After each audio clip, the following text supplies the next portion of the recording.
fun. All right, scientific notation. Scientific notation is very useful because out there in the real world, we have very, very large numbers, kind of like the distance between the Earth and the moon. It's a huge number.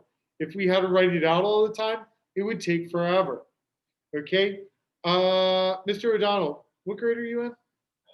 10th. Oh, well, okay. Sarah, what grade are you in? 11th. What science are you taking? Chem. So have you heard of scientific notation? Yeah, pretty miserable, right? Yeah, it's not too much fun. Mr. O'Donnell, next year you're probably either going to take physics or chem, maybe integrated. Doesn't matter. Maggie, you got like 2 years for it, so you'll be fine. You got like 2 years before you see like physics or chem. Are you taking it? Are you taking physics or chem right now? Yeah, and then next year you have to take bio. Ooh, well, that would be nice. But in the sciences, this is where it's being used a ton. Now, in chem, Sarah, you correct me if I'm wrong, but 6.02 times 10 to the 23rd is a mole, right? And that's a very big number. That's 602 with 21 zeros at the end of it. I don't want to spend my time doing that. I have more, I get more joy out of giving Owen a hard time about the Giants not making the playoffs than writing that number. So we use something called scientific notation. Scientific notation is basically this. We take a number and we get it so that the leading coefficient, the leading number, is between 1 and 10, okay? So long story short, Owen, it's got to start with like 1, 2, 3, 4, 5, 6, 7, 8, or 9, okay? And that'll make more sense to you in a second. So we have two things. We have positive exponents and negative exponents. All right, and I try to break it down. I don't like to make it so elaborate. Okay, positive exponents are really large numbers. Okay, they're numbers that are greater than 1. Negative exponents are small numbers.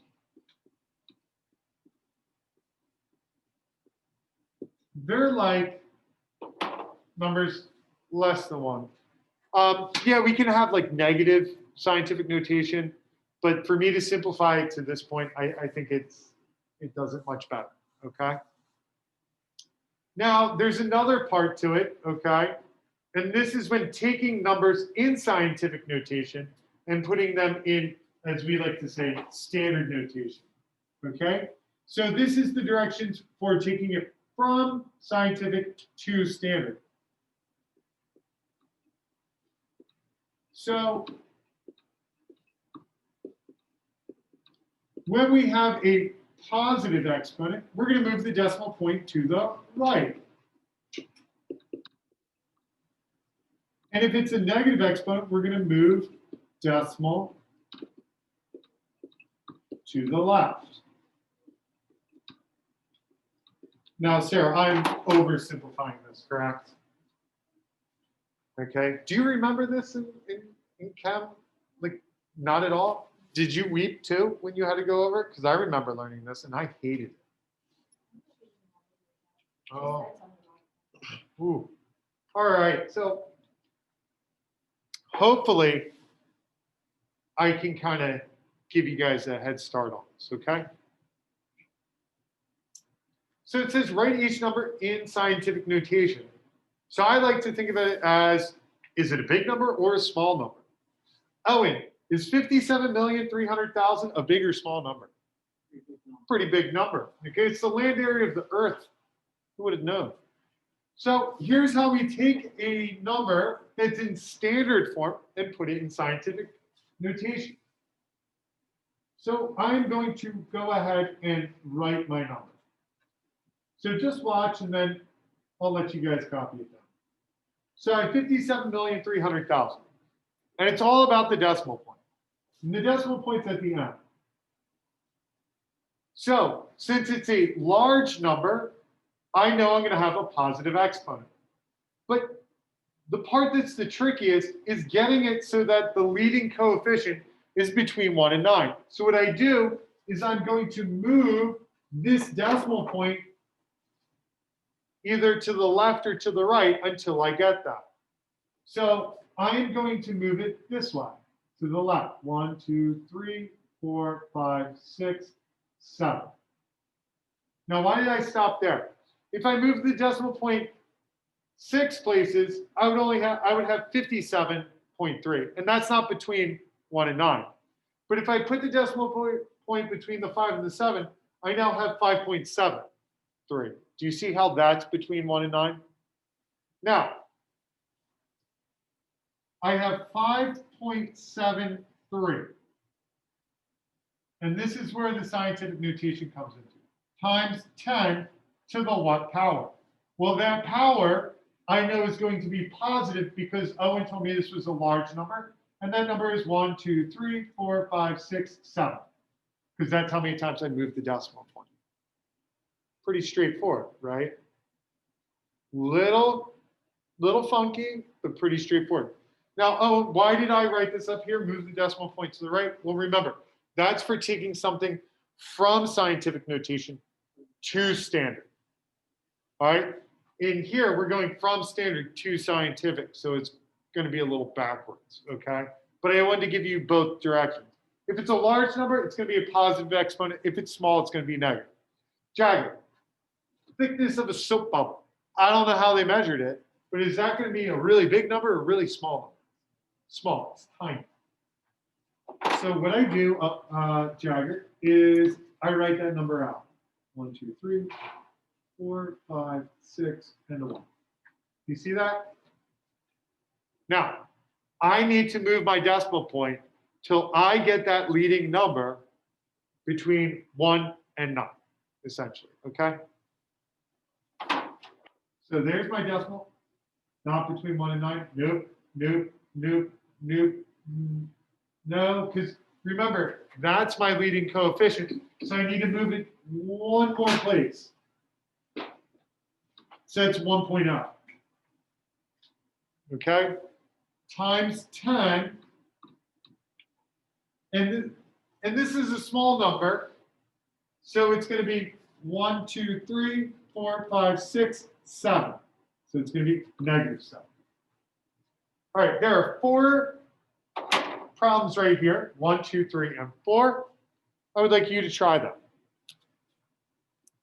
Try and put them into scientific notation. You okay in this eye? All right.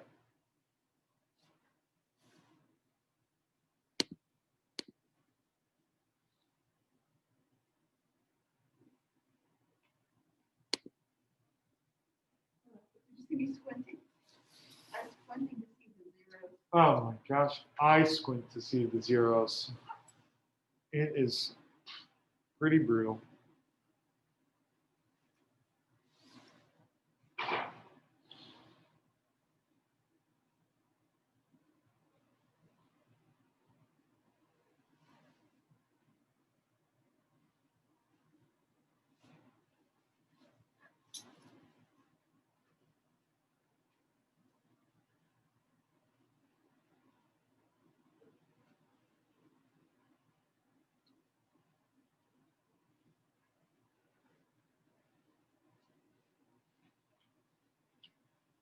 Maggie, did you forget your notes?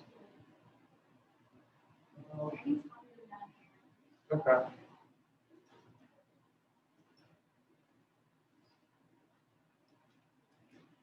There's not, to be honest, there's not too much notes, so you'll be okay.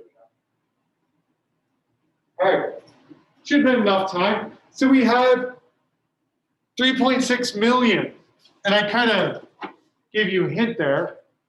So, Mr. O'Donnell, did you get this?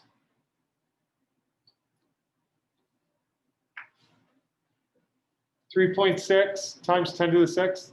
Okay, and when I was talking about the number and I said 3.6 million, it's kind of scientific notation, right? 3.6.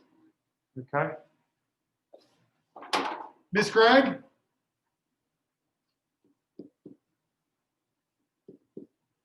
Miss Gray?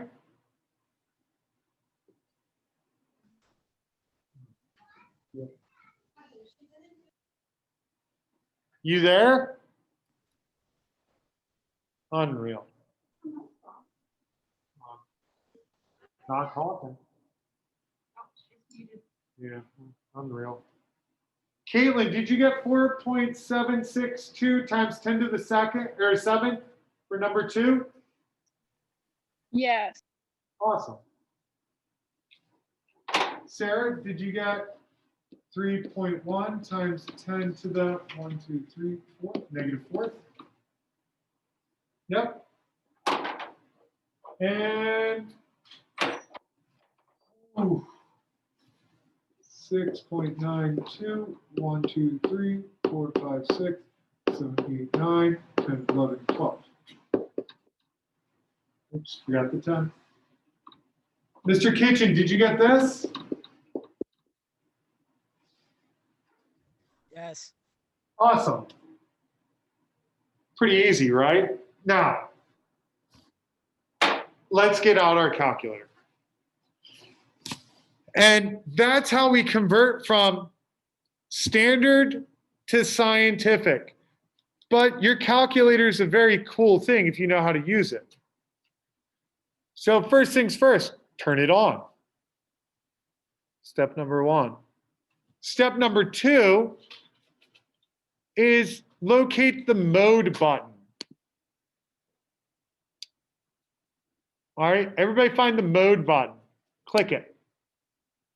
Now, you should see a line that says normal, SCI, and ENG. Does everybody see that? Maggie, do you see that? What do you think SCI stands for? Scientific notation. Highlight it and hit enter. Mr. O'Donnell, did you get that? Now, everybody just put their calculator in scientific notation. Now what I want you to do is go back to the home screen and I want you to put in one of these 4 problems that you did. I'm going to go ahead and put in number 4, which was 0.1, 2, 3, 4, 5, 6, 7, 8, 9, 10, 11. 1, 2, 3, 4, 5, 6, 7, 8, 9, 10, 11, 6, 9, 2. So I put that one in, and then I hit enter.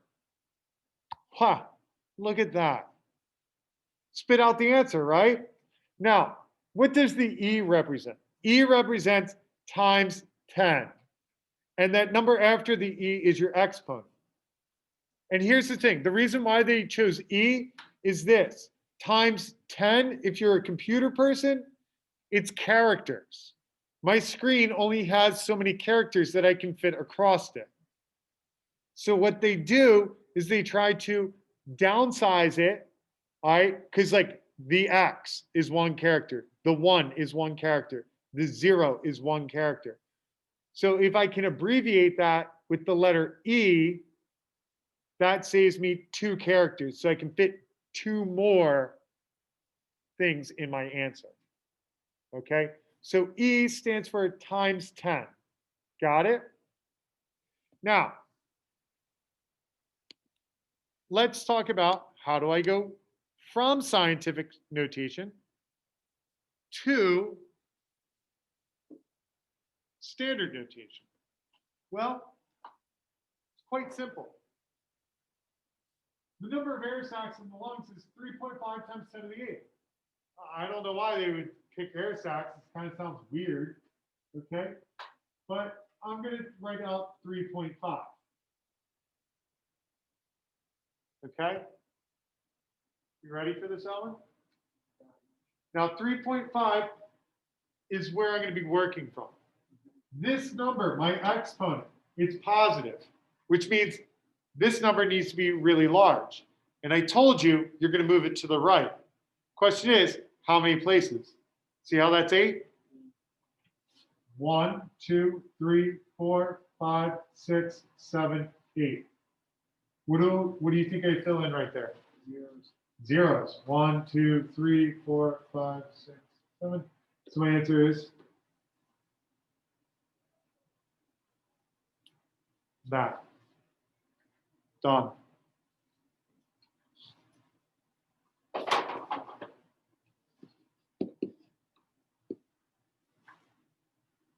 Mega, do you see that number, 9.0 times 10 to the negative fourth?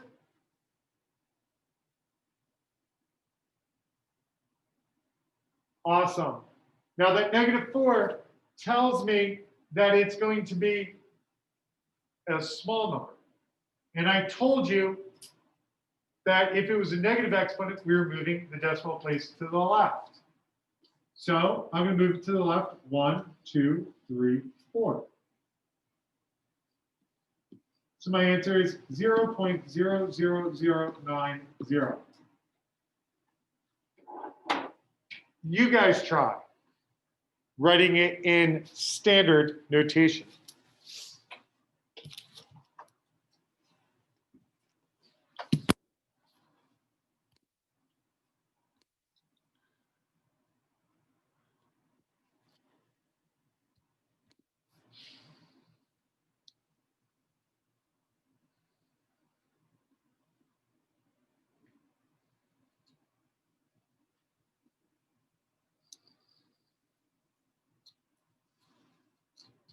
Garrett. Yeah. You ready for this? Yeah. All right. Now, you should have gotten 72 followed by 7 zeros for the first one. Okay? Now, Garrett, I want to take my answer, which is in scientific notation, and put it in standard form. But your calculator likes scientific notation much better than standard notation because of that character limit I said. So sometimes you get lucky, sometimes you don't. So what we want to do is we want to take our calculator out of scientific mode and put it in normal or standard mode. Now, if I type my answer in scientific, okay, and I hit enter, sometimes my answer will pop out. Sometimes you have too many characters and say, sorry about your luck, try again. Okay, sometimes it keeps it in scientific. It just can't process it. Like if that was 6.02 times 10 to the 23rd, it would say, sorry. All right. So this is a way, sometimes you can check your work and sometimes, you just got to know how to do it. So you should have gotten that number for number 1. And then for the other one, 1.359.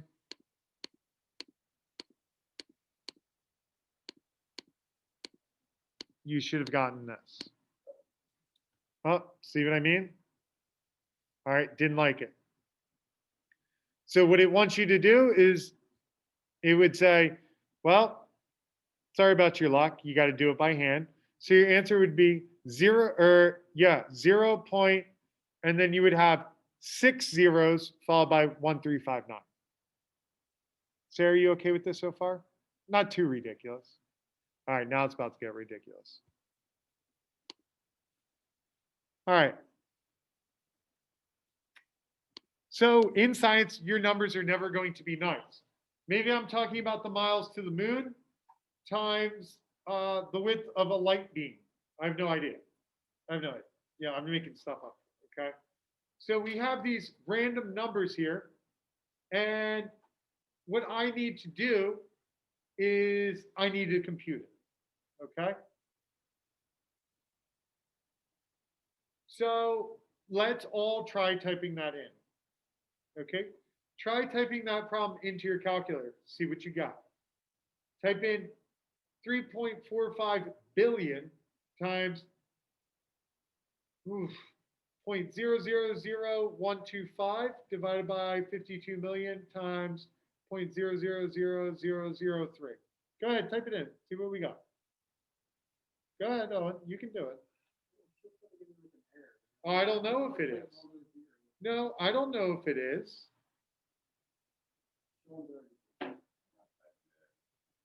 Why not? Oh, you want to do it by hand? Because we can do it by hand. Yeah. All right. I'm serious. Type it in. It's going to spit out an answer. Yeah. Spit out an answer, right?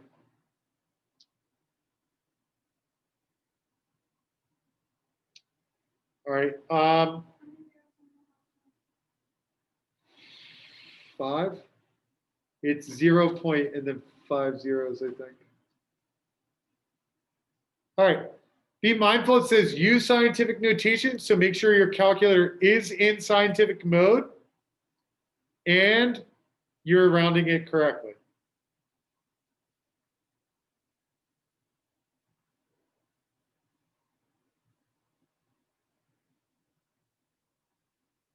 Okay.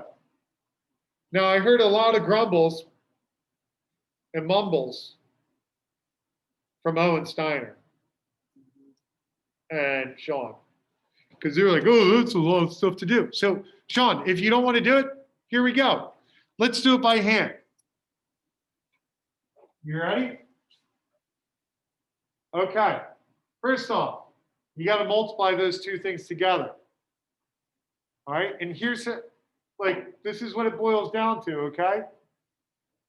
This 0 kind of cancels with that 0. This 0 kind of cancels with that one. This one cancels with that one. And then these 3 zeros make this into a 125. So the top boils down to 3,450 times 125.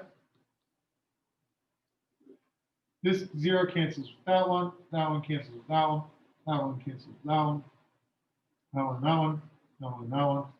And then this one makes that into a 3. So that becomes 52 times 3. Okay.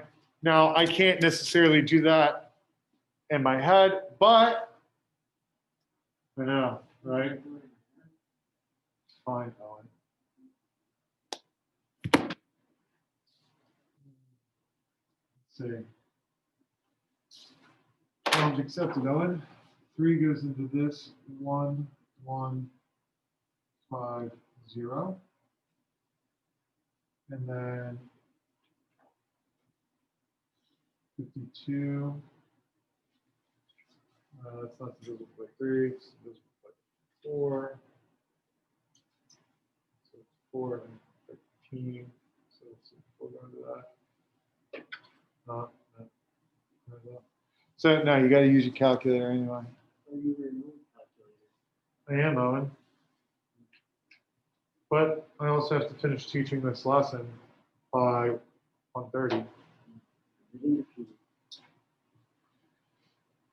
Ooh, what'd you guys get? Did you guys get 2.76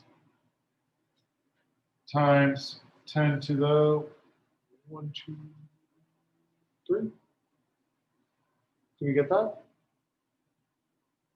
Did you get that? No? Did you get that? Yeah, but I got it. An E? There we go. So that's your answer. Okay, rounding to 2 decimal places, I'm not really going to harp over that. All right. So it's kind of how you would do that. You would type it in your calculator, and then it spits it out in scientific notation. Jagger, see this problem? All right, can you try and type that in your calculator? Let's see what happens.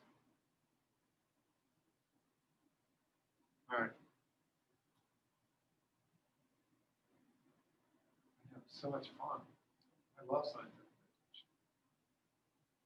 notation. Yay. Sorry, Oh, you love math. I do. It's fun, huh? Doesn't mean I have to love teaching it.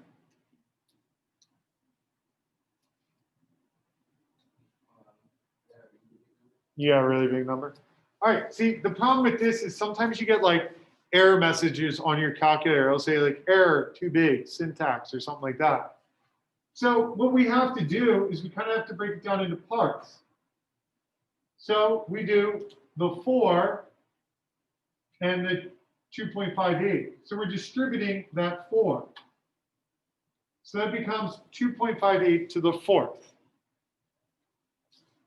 times,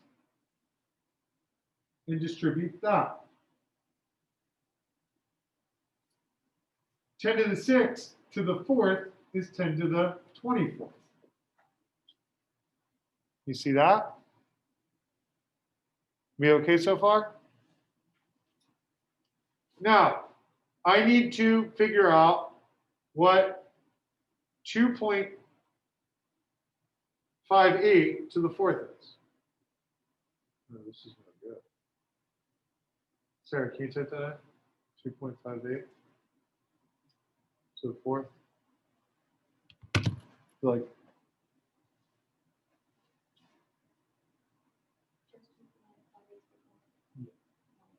what'd you get? Yeah, just this one.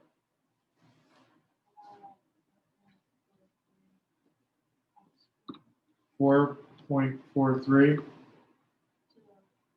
times 10 to the 1st, right? All right. So Sarah typed it in on her calculator and got 4.43 times 10 to the 1st, but we also have this times 10 to the 24th at the end. Now we have to combine things up. These two, well, a power times a power, we add the exponents. So it's 4.43 times 10 to the 25th.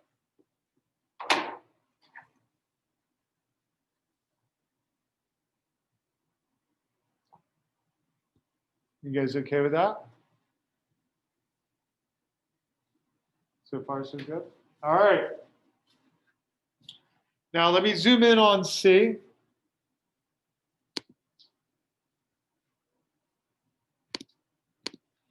Here, well, we got a lot going on. Okay? So how am I going to break this down? First thing, I'm going to do 3.82 squared. All right? Then I'm going to do 10 to the 5th squared. That gives me 10 to the 10th. Okay? Now, on bottom, that's a big multiplication problem, right? Parentheses mean multiplication. Obviously, that means multiplication. So I'm going to reorder it. I'm going to group 8.5 times the 5.2. I'm allowed to do that because of the commutative property of multiplication. I can group and move things around, right? So I can do it. I can move them around, and then I can use the associative property. So I have 8.5 times 5.2, and then I'm going to group the 10 to the 4th and 10 to the negative 3rd. We okay so far? Now, 3.82 times 3.82. That is 14.5924. And why am I writing this stuff out? Well, I want to save my rounding to the end. I don't want to round in the middle and keep rounding and rounding and rounding. Because if I keep doing that, I'm going to get further and further away from my answer. And it's not going to be a good approximation.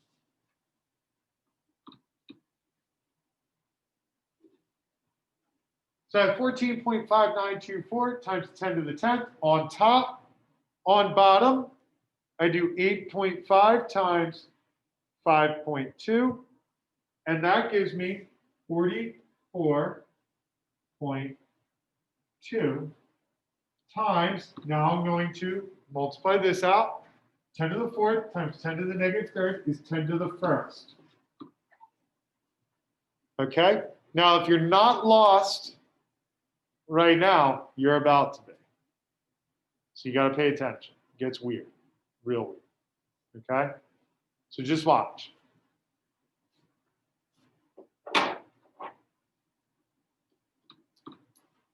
So I am going to divide my numbers.